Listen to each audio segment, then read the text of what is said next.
ಇನ್ನು ಸಿದ್ದರಾಮಯ್ಯನವರ ಪತ್ನಿಗೆ ಅವರ ಅಣ್ಣ ಜಮೀನನ್ನ ಕೊಟ್ಟಿದ್ರು. ಅರಿಶಿಣ ಕುಂಕುಮ ಹೆಸರಿನಲ್ಲಿ 3 ಎಕರೆ ಜಮೀನನ್ನ ಅವರ ಅಣ್ಣ ಕೊಟ್ಟಿದ್ರು. ಆದ್ರೆ ಜಮೀನನ್ನ ಮೂಡಾದವರು ಒತ್ತುವರಿ ಮಾಡಿಕೊಂಡ್ರು. ಸರ್ಕಾರ ಆ ಜಮೀನನ್ನ ಸ್ವಾಧೀನವನ್ನ ಪಡಿಸ್ಕೊಂಡಿರ್ಲಿಲ್ಲ. ಇದು ಡಿ ಕೆ ಶಿವಕುಮಾರ್ ಅವರು ಹೇಳಿರುವಂತ ವಿಚಾರ. ಸರ್ಕಾರದವರು ಆ ಜಮೀನನ್ನೇನು ಸ್ವಾಧೀನ ಪಡಿಸ್ಕೊಂಡಿರ್ಲಿಲ್ಲ, ಅದನ್ನು ಒತ್ತುವರಿ ಮಾಡ್ಕೊಂಡ್ಬಿಟ್ಟಿದ್ರು. ಈ ಒತ್ತುವರಿ ಮಾಡ್ಕೊಂಡಿರುವಂತ ಕಾರಣಕ್ಕಾಗಿ ಎಲ್ಲಾದ್ರೂ ಜಮೀನ್ ಕೊಡಿ ಅಂತ ಅವ್ರು ಕೇಳಿರ್ತಾರೆ. ಪಾರ್ವತಿ ಅಕ್ಕ ಯಾರಾದ್ರೂ ಜಮೀನನ್ನು ಒತ್ತುವರಿ ಮಾಡ್ಕೊಂಡಿದ್ರ? ಇಲ್ವಲ್ಲ. ಅದಕ್ಕೆ 50-50 ಅನುಪಾತದಲ್ಲಿ ಮೂಡ ನಿವೇಶನವನ್ನ ಕೊಟ್ಟರು. ಈ ನಿವೇಶನವನ್ನ ಬೊಮ್ಮಾಯಿ ಅವರು ಸಿಎಂ ಆಗಿದ್ದಂತ ಸಂದರ್ಭದಲ್ಲಿ ಕೊಟ್ಟಿದ್ದು. ಬಿಜೆಪಿ ಸರ್ಕಾರದ ಅವಧಿಯಲ್ಲಿ ಒಟ್ಟು 25 ಹಗರಣಗಳು ನಡೆದಿದೆ ಅಂತಾನೂ ಕೂಡ ಡಿ ಕೆ ಶಿವಕುಮಾರ್ ಹೇಳ್ತಾರೆ. ಮುಖ್ಯಮಂತ್ರಿ ರಾಜೀನಾಮೆ ಕೊಡಬೇಕು ಅಂತ ಹೇಳಿ ಬಂದಿದ್ದೀರಿ. ಏನ್ ಮೂಡ ಹಗರಣ ಏನ್ ನಡೆದಿದೆ? ನಾವೆಲ್ಲ ಮಾನವೀಯರು. ಇವತ್ತು ಪಾರ್ವತಿ ಸಿದ್ದರಾಮಯ್ಯನವರ ಧರ್ಮಪತ್ನಿ, ಆ ಹೆಣ್ಣು ಮಗಳಿಗೆ ಅವ್ರ ಅಣ್ಣ ಒಂದು ಜಮೀನನ್ನ ಖರೀದಿ ಮಾಡಿಬಿಟ್ಟು ಅರ್ಶಿನ ಕುಂಕುಮಕ್ಕೋಸ್ಕರ ಹೆಣ್ಣು ಮಕ್ಕಳಿಗೆ ಒಂದು 3 ಎಕರೆ ಜಮೀನನ್ನ ಕೊಡ್ತಾರೆ. ಬರೀ 3 ಎಕರೆ ಜಮೀನನ್ನ ಕೊಡ್ತಾರೆ.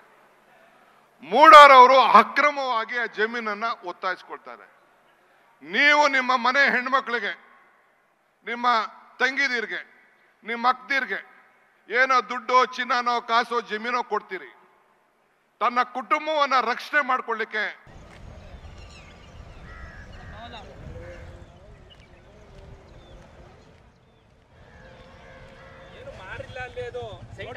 ಮುಖ್ಯಮಂತ್ರಿ ರಾಜೀನಾಮೆ ಕೊಡಬೇಕು ಅಂತ ಹೇಳಿ ಬಂದಿದ್ದೀರಿ. ಏನ್ ಮೂಡ ಹಗರಣ ಏನ್ ನಡೆದಿದೆ? ನಾವೆಲ್ಲ ಮಾನವೀಯರು. ಇವತ್ತು ಪಾರ್ವತಿ ಸಿದ್ದರಾಮಯ್ಯನವರ ಧರ್ಮಪತ್ನಿ, ಆ ಹೆಣ್ಣು ಮಗಳಿಗೆ ಅವ್ರ ಅಣ್ಣ ಒಂದು ಜಮೀನನ್ನ ಖರೀದಿ ಮಾಡಿಬಿಟ್ಟು ಅರ್ಶಿನ ಕುಂಕುಮಕ್ಕೋಸ್ಕರ ಹೆಣ್ಣು ಮಕ್ಕಳಿಗೆ ಒಂದು 3 ಎಕರೆ ಜಮೀನನ್ನ ಕೊಡ್ತಾರೆ. ಬರೀ 3 ಎಕರೆ ಜಮೀನನ್ನ ಕೊಡ್ತಾರೆ. ಮೂಡಾರವರು ಅಕ್ರಮವಾಗಿ ಆ ಜಮೀನನ್ನ ಒತ್ತಾಯಿಸ್ಕೊಳ್ತಾರೆ. ನೀವು ನಿಮ್ಮ ಮನೆ ಹೆಣ್ಮಕ್ಳಿಗೆ, ನಿಮ್ಮ ತಂಗಿದಿರ್ಗೆ, ನಿಮ್ಮ ಅಕ್ಕದಿರ್ಗೆ ಏನೋ ದುಡ್ಡು, ಚಿನ್ನನೋ, ಕಾಸೋ, ಜಮೀನೋ ಕೊಡ್ತೀರಿ. ತನ್ನ ಕುಟುಂಬವನ್ನ ರಕ್ಷಣೆ ಮಾಡ್ಕೊಳ್ಳಿಕ್ಕೆ ಆ ತಾಯಿ ಕಾಪಾಡಿಕೊಂಡು ಕುಡ್ಕೆಯಲ್ಲಿ, ಮಡಕೆಯಲ್ಲಿ, ಬ್ಯಾಂಕಲ್ಲಿ ಇಟ್ಕೊಂಡು ಆ ಮಕ್ಕಳನ್ನ ರಕ್ಷಣೆ ಮಾಡ್ಕೊಳ್ಳಿಕ್ಕೆ ಇರೋದು ನಮ್ಮ ಭಾರತೀಯ ಸಂಸ್ಕೃತಿ, ಅದು ನಮ್ಮ ಧರ್ಮ. ಅದಕ್ಕೆ ಹೆಣ್ಣುಮಗಳು ಆ ಜಮೀನನ್ನ ಇಟ್ಕೊಂಡು ಕಾಪಾಡಿಕೊಂಡು ಬಂದಿರ್ತಾಳೆ. ಪಾಪ ಸಿದ್ದರಾಮಯ್ಯನವರು ಬೆಂಗಳೂರಿನಲ್ಲಿ ರಾಜಕಾರಣ ಮಾಡ್ತಾ ಇದ್ದಾರೆ. ರಾಜ್ಯದ ಉದ್ದಗಲೂ ಕೂಡ ಹೋರಾಟ ಮಾಡ್ತಾ ಇದ್ದಾರೆ. ಆಮೇಲೆ ಅವ್ರಿಗೆ ಗೊತ್ತಾಗ್ತದೆ, ನನ್ನ ಧರ್ಮಪತ್ನಿಗೆ ಅವ್ರ ಅಣ್ಣ ಒಂದು 3 ಎಕರೆ ಜಮೀನನ್ನು ಕೊಟ್ಟಿದ್ದಾರೆ ಅಂತೇಳಿ. 3 ಎಕರೆ ಜಮೀನನ್ನು ಕೊಟ್ಟಿದ್ದಾರೆ. ಸರ್ಕಾರದವರು ಒತ್ತುವರಿ ಮಾಡ್ಕೊಂಡಿದ್ದಾರೆ.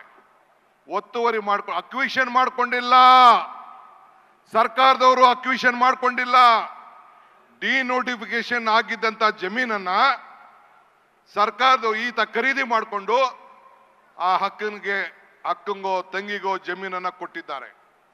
ಆ ಜಮೀನನ್ನ ಕೊಟ್ಟದ್ದನ್ನ ಸರ್ಕಾರಕ್ಕೆ ಹೋಗಿ ನನ್ನ ಜಮೀನನ್ನ ನನಗೆ ಕೊಡಿ ವಾಪಸ್ಸು ಅಂತ ಕೇಳ್ಕೊಳ್ತಾ ಇದ್ದಾರೆ ಪಾರ್ವತಿಯವರು.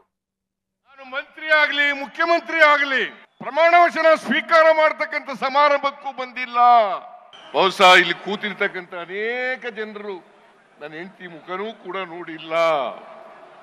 ಅವರು ತಪ್ಪು ಮಾಡ್ಲಿಕ್ಕೆ ಸಾಧ್ಯನಾ? ನಾನು ತಪ್ಪು ಮಾಡ್ಲಿಕ್ಕೆ ಸಾಧ್ಯನಾ?